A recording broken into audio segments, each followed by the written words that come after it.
You clicked on this video. Why won't you just like it? Just take 1 second, like and subscribe, and you're helping us all out. There's going to be so much more content than just these interviews. We have a whole other plan. Just like and subscribe. That's all I'm asking. It's not how you put your underwear on, don't you? Just do that. It's like getting to the basket and not putting it through. Yeah. Take the fucking layup. Just hit the shot. Like the butt. Free 2 points. That's it. Like and subscribe.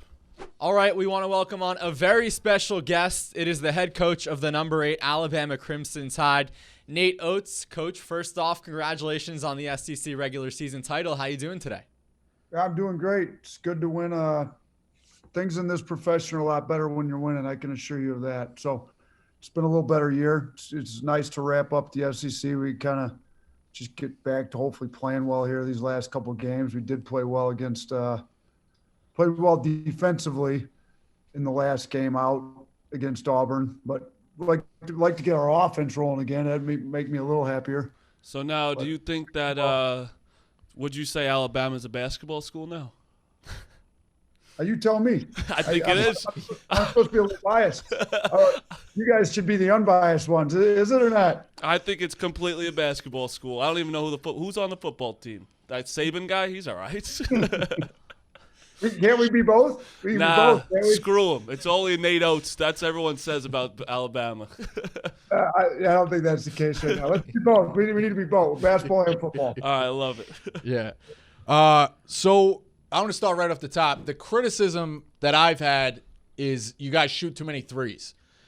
In 2015, there were 48 teams with a three-point rate above 40%.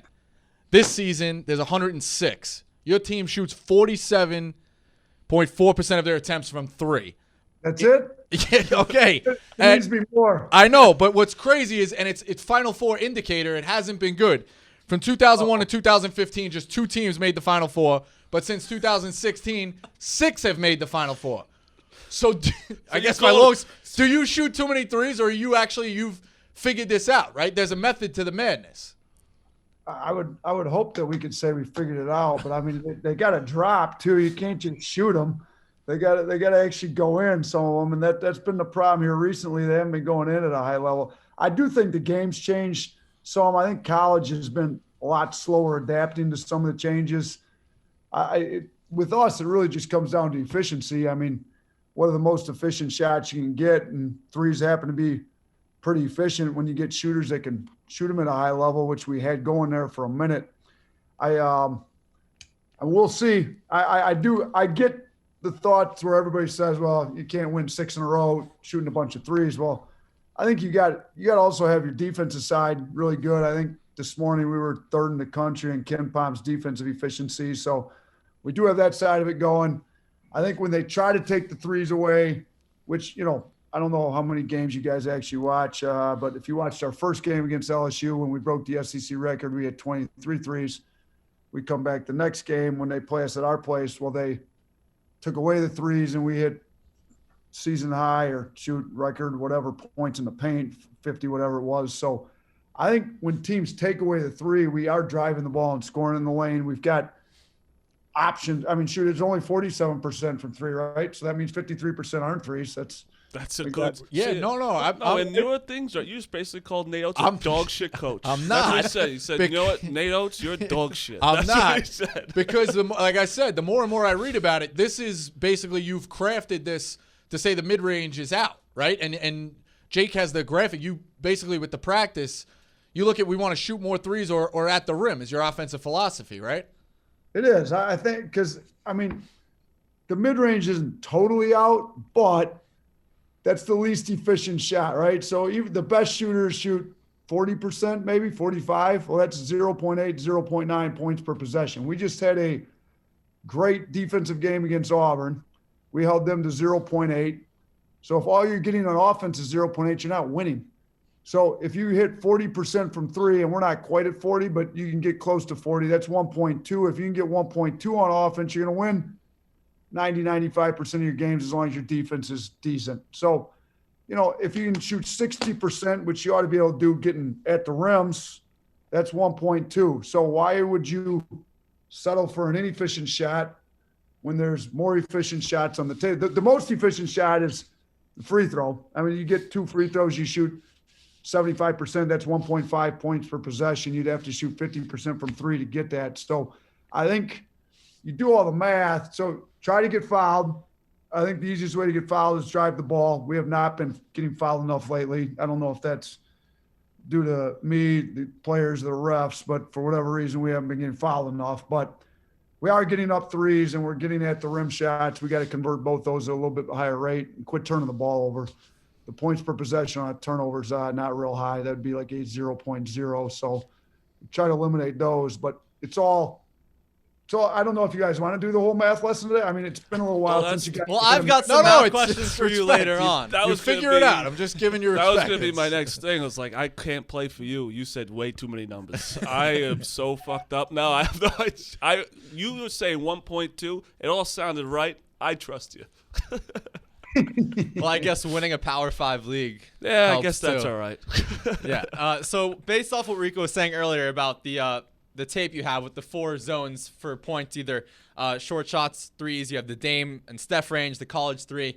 The thing that stood out to me was how well it reflects in the actual games, right? Because Matt Norlander of CBS, he tweeted out a thread, and below it was your shot chart against LSU, and there's literally 0 mid-range shots. It's all layups or all threes. So even if a guy's wide open, you just tell him, I'd rather you not take that? I mean, we don't quite say that.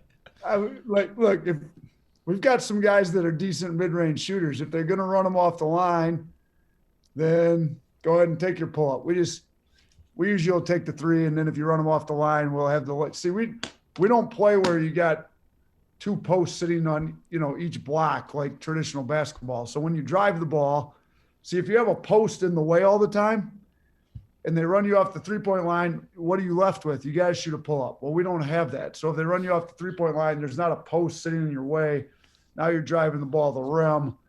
So there's not very often in our offense that you are just sitting there wide open, because we don't play inside the 3-point line. You play outside the 3-point line. So we can get a court out. I mean, we could go through what is we got 3. We just add 2 more. Add me, and we'll get Brian Hodgson, my assistant. We'll go up some plays and we'll teach you guys how to play a little bit. It's working. No, I appreciate it. I'm fascinated by it because clearly, like we said, it's working. So. Yeah.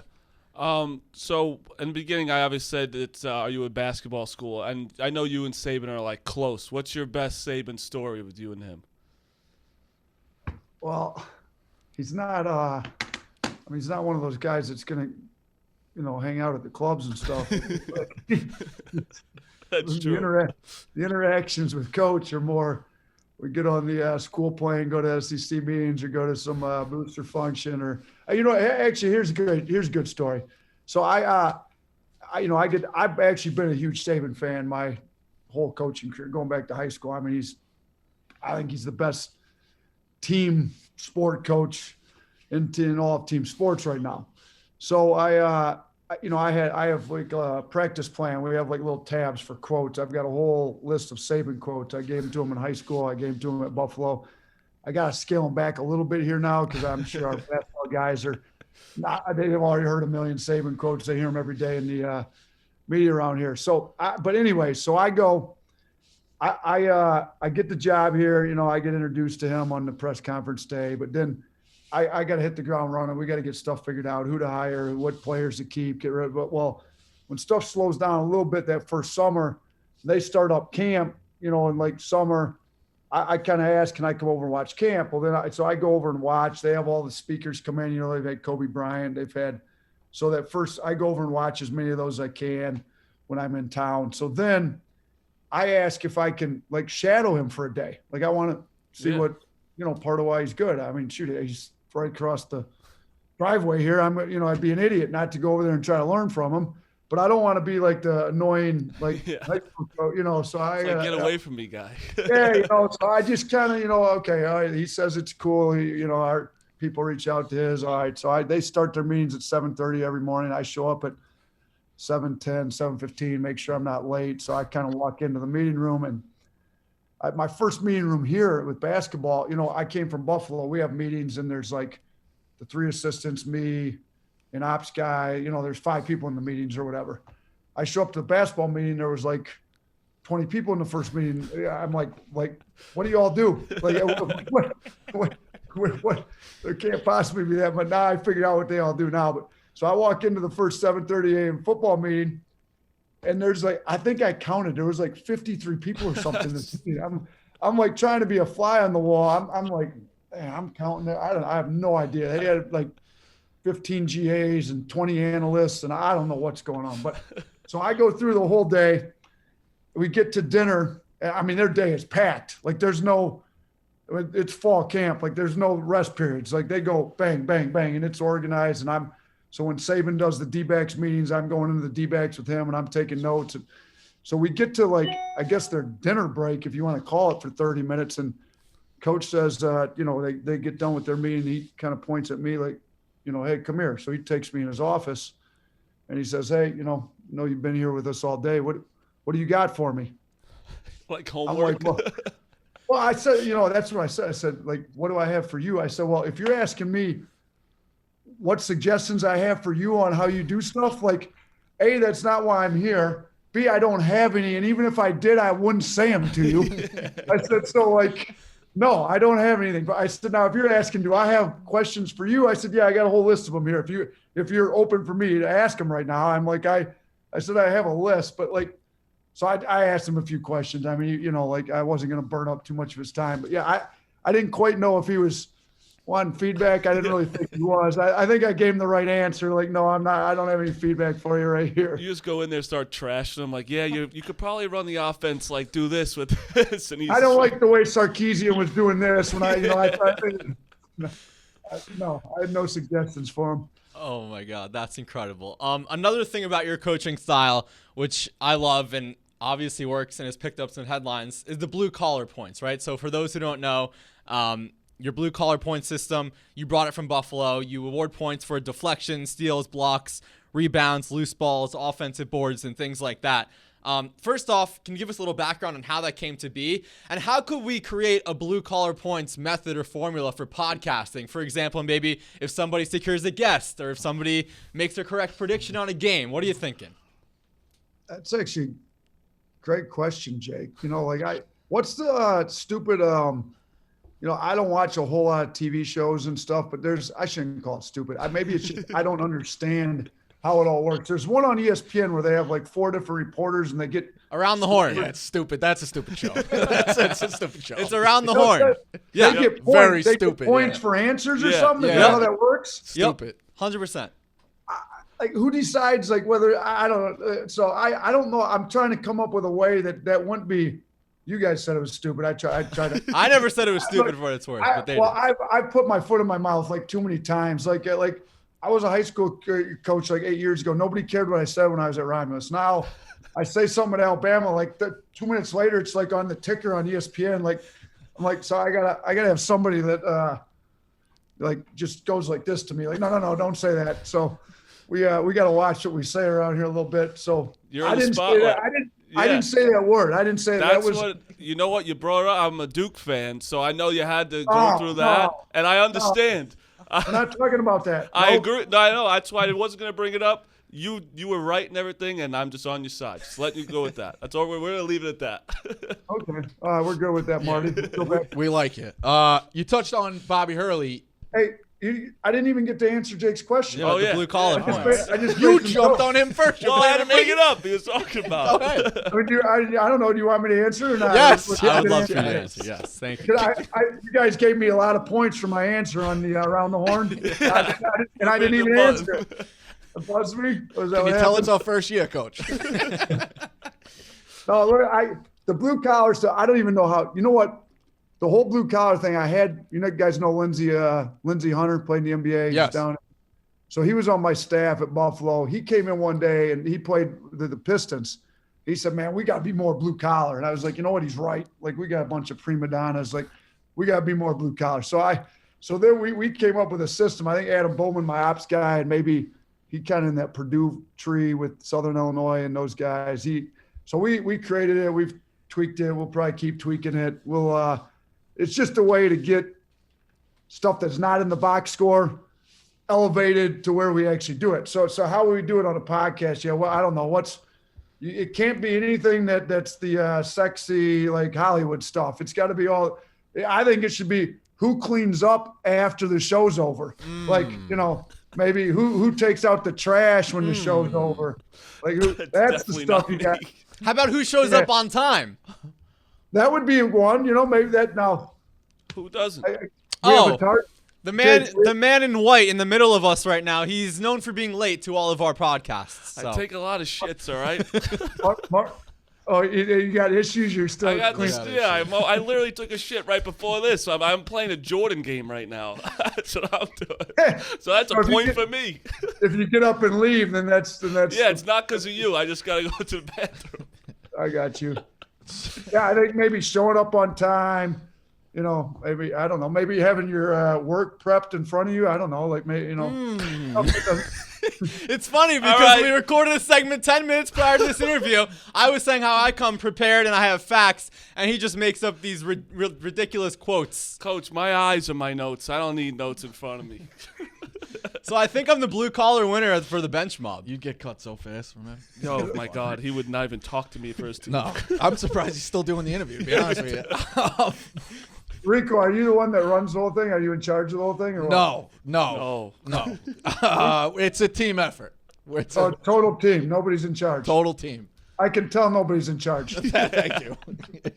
It's working. So you touched on Buffalo a little bit.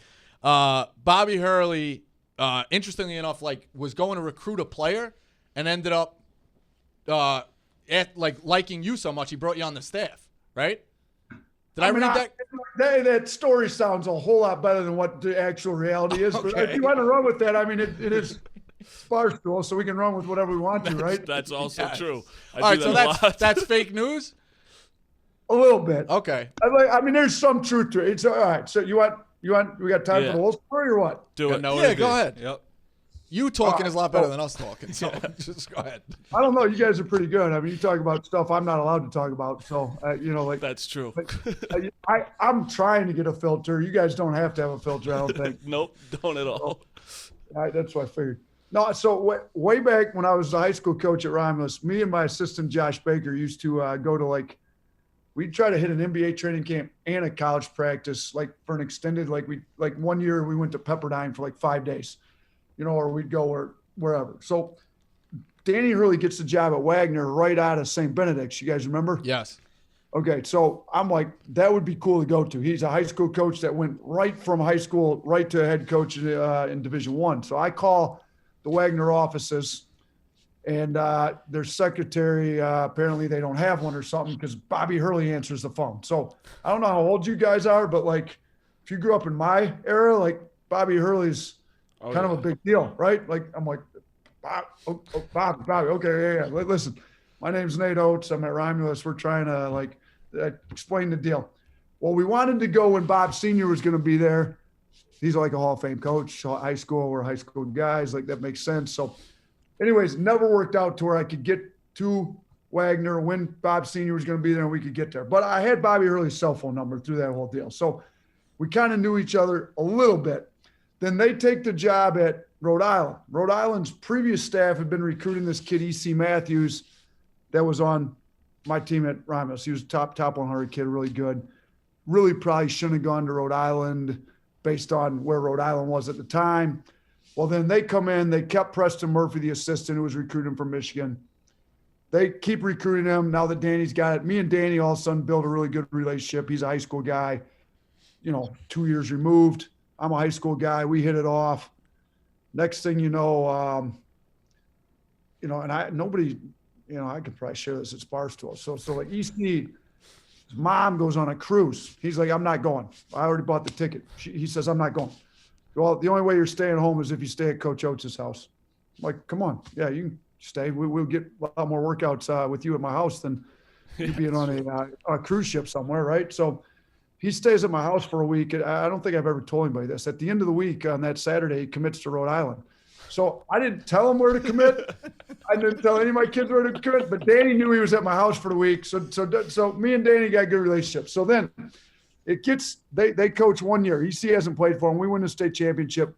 Bobby gets the job at Buffalo. I see it on the news. I'm in school that day. I shoot Danny a quick text. I'm like, congrats, because his assistant at Wagner got the job. Bashir got the job at Wagner. Now he's got Bobby at Buffalo. He's been in Division I for 3 years. He's got 2 assistants, head coaches.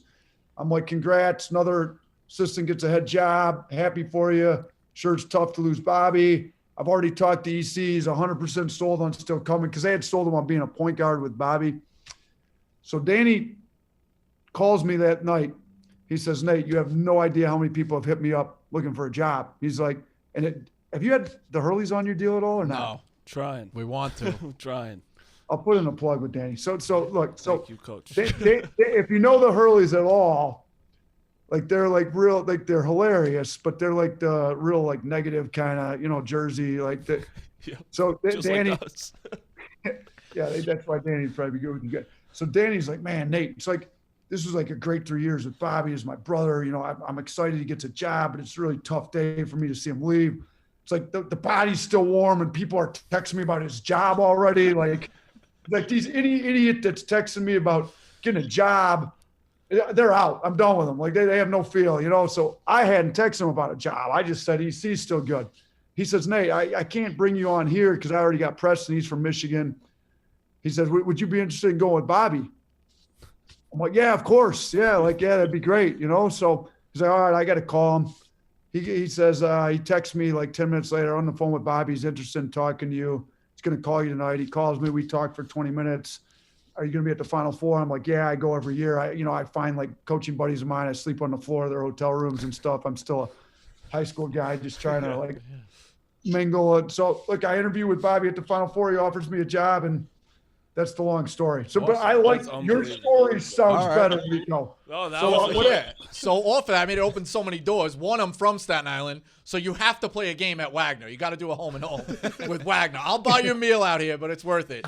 But That's off, what he needs, Rico Bosco buying him a yeah. meal. But I guess the question I originally had was when Hurley left to go to Arizona State, he told the AD, Danny White, that you better hire Oats or I'm bringing him to Arizona State. So my question is, are you another great story that's not really true, but that sounds good. right. I like that, Rico. These journalists, I guess, are just taking things and running. Taking it and running. Trash, But yep. my question was, are you mad at Bobby Hurley? They had to live in Buffalo for a couple of years. I know you did well, but you could have been living out in Arizona. Are you mad at Hurley for that?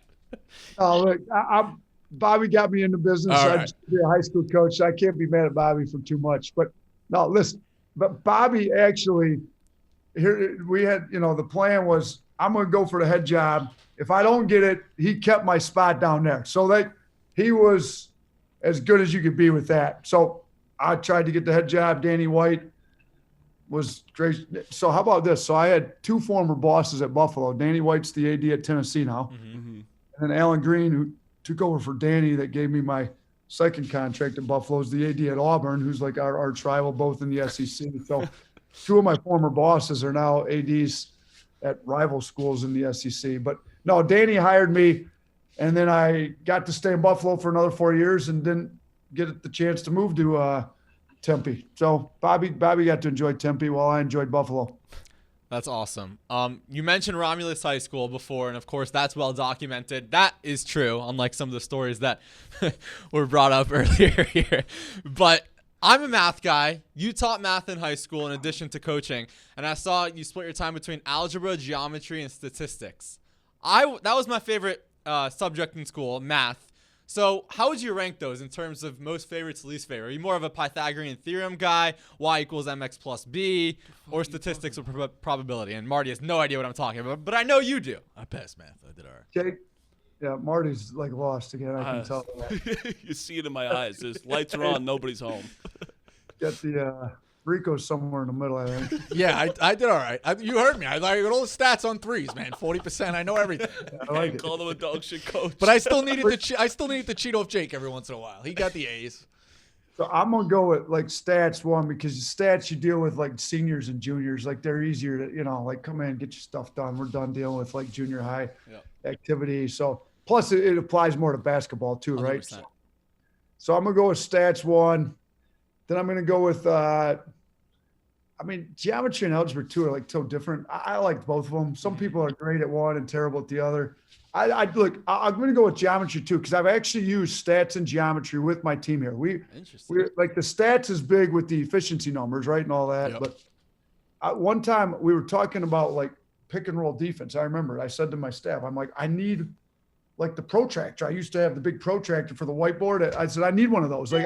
We keep talking about like get your head on the line of the ball. If you draw a line from the ball to the rim and get your head on it, and like these guys can't figure it out. I'm like, when the ball moves like this, the line moves too. Like the guy dribbles and you got to move. Like we want you to be perpendicular, not parallel. Like I'm like, I need a protractor in here. So somehow they found me a protractor, and I did some stupid math lesson and tried to get them. It probably didn't work at all.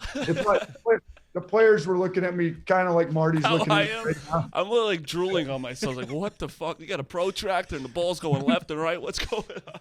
A compass, not a no, it's a protractor. Yeah, it's a protractor. Yeah. The compass draws Compass the stuff. doesn't make any sense. It's No. How does it know going left and right, west? Doesn't matter. Right. Yeah, I loved math, but once we got into the calculus range, then it got really, really tough. That's a whole new ball game.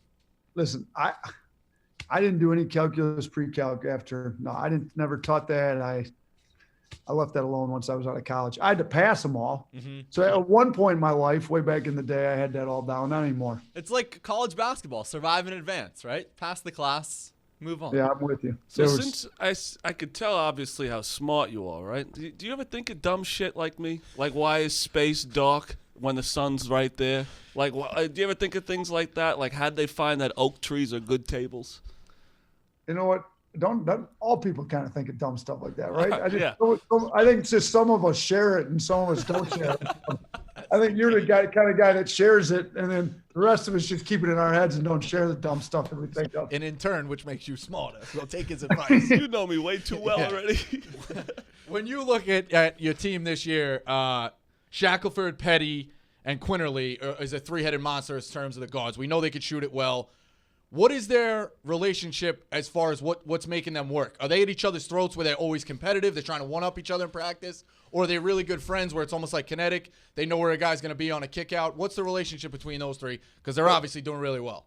Oh, they are all doing well. They're all really good kids, too. I mean, Petty was like National Player of the Week back in January.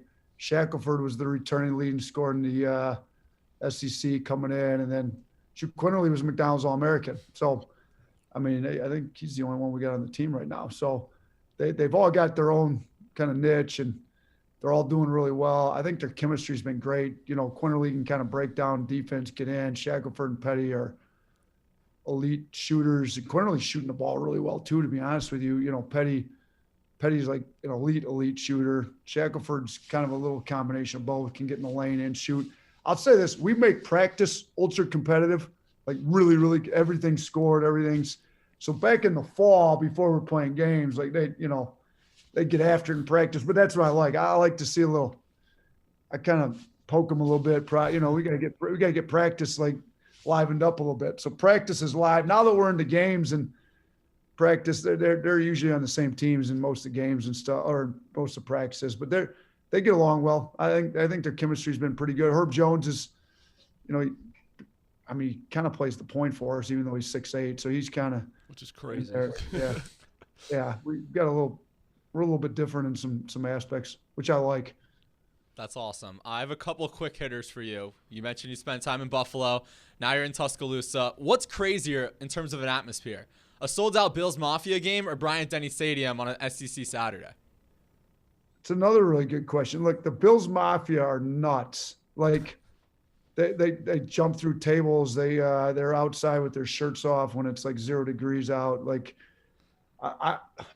Bills Mafia is crazier. Now I'll say this: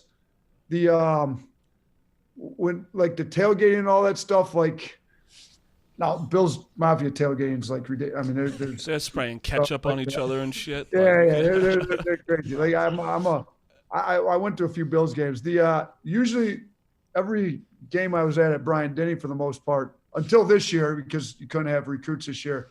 I was in the middle of recruiting, so we'd have recruits there for all of them. This is a better atmosphere to take recruits to. Another this or that. Buffalo wings or the barbecue down south? I'm I'm a big barbecue guy. I love the barbecue, but man, look. So Brian Hodgson, my assistant, who's a Western New York guy. I mean, he swears by the Buffalo food, and he thinks the wings down here aren't any good. I think they got a good Buffalo. They got a good barbecue spot up in Buffalo too. The food in Buffalo is really kind of underrated at times, to be honest with you. The pizza, the wings, the barbecue. But I'm gonna go with the barbecue down here. Okay. We got a couple good barbecue spots. So we got more than a couple. There's really good barbecue spots down here. Yeah, listen, I went to Syracuse, so I know Central Western New York. They've got some spots too. Dinosaur Barbecue. Yes, that's the one. Yep. That's what I was thinking of. We used to use that for recruiting meals. They'd cater it in. Yeah, they're good. They have their fair share of good spots up there. But yeah, barbecue in the South, I'd agree with that. Yeah. I just have, I think, one more thing. We've been getting some slack for it. We're not huge Kentucky guys, not big Calipari guys. Came up with shirts, and it's actually ironic because they're not even going to make the NIT. But it's Kentucky, but it's NIT is the only letters that are capitalized. If you want to tell us your size, we'll be more than happy to send you one. After a win, I think that'd be unbelievable in a press conference. He's trying to shut his trap, he said. You want to wear Kentucky shirts? Just blame it on me. You can blame it on us, but I'm just saying. Hey, listen. Yeah, just it was part of the deal. I got on Barstool. They paid me a lot of money to wear the shirt. Listen, so I've already gone through like the foot and mouth moments that I've had. You know, like we're not going to talk about the Duke one. I apologize for that one already. But I had a Calipari one. Did you do enough research to find that foot and mouth one with Calipari already or not? No. I was just wanting to talk about Duke, but no, we weren't. I wasn't. No, we weren't. I wasn't setting you up for that. We just any chance we can, we trash Calipari. If you guys really did your homework, like Jake, like Jake's you probably would have known. homework. I had the Hurley stuff. I would have known about it. I had the You got to Hurley go back stuff. you got to go back to when we beat Arizona. When I was at Buffalo, after we beat Arizona, the press conference after the Arizona game, a little like I had another little. Whatever you want to call it. Well, yeah, that's the first thing that came up. I'm not going to lie, but we're not going to talk about it. But I don't see anything about a shirt. There was no shirt. It was just what I was talking about. Okay. So gullible. All right, so I'll say it. Buffalo coach Nate Oats. John Calipari's been whining all year. Yeah. Let's go, Nate Oats. You embarrassed about that? The guy violated HIPAA laws in the 80s, coach. You ever heard the Lou Carnesecca story? No, what's the Lou Carnesecca story, Rico? He told a recruit, don't go to St. John's because Lou Carnesecca has cancer, allegedly. But I've been running with it for years. He violated HIPAA laws. Screw that, man. You could say he's whining. Fuck that. I had to apologize for that one. Listen, Big Blue Nation was all over me. Like, I had to get off Twitter. Like, who cares? It was bad. I was over you for Duke. Don't worry. I told you shouldn't. I said you shouldn't apologize. I was all over Nate Oats. You should have said like Shooter McGavin. Go back to your shanties. You're from fucking Kentucky anyway. You know what? Thank you, Coach. Thank you, Coach, for coming on. Before we start getting in trouble. That was a fucking awesome interview. We know you're busy. Congrats on this year and making Alabama what it is now. So congrats on everything, and thanks for coming on. I appreciate you guys. It's good to have a little humor in my day today. Awesome. Coach, Thanks, good luck Coach. the rest. Well, hey, roll tide. We got to send you some Alabama gear. You guys will rock the Alabama gear. Yes, absolutely. I'll text Brian. Thank you. We'll send you some bench mob stuff too. Absolutely. All right, Jake, thanks, Jake, you an extra small? What are you? No, I'm an XL, but yeah. You gotta get in the weight room, Jake. We gotta get you on. A little bit. Yeah, I got all the weight up here, up in the brain. Well, yeah. They don't have I that. got nothing. I got wingspan, Coach. I could play for a second. You're a runner? You're a marathon runner, Marty? I'm a professional baseball player, all right? All right, my bad. You guys have a fun one. You too, Awesome. man. Thanks a lot, See you, Coach. Coach.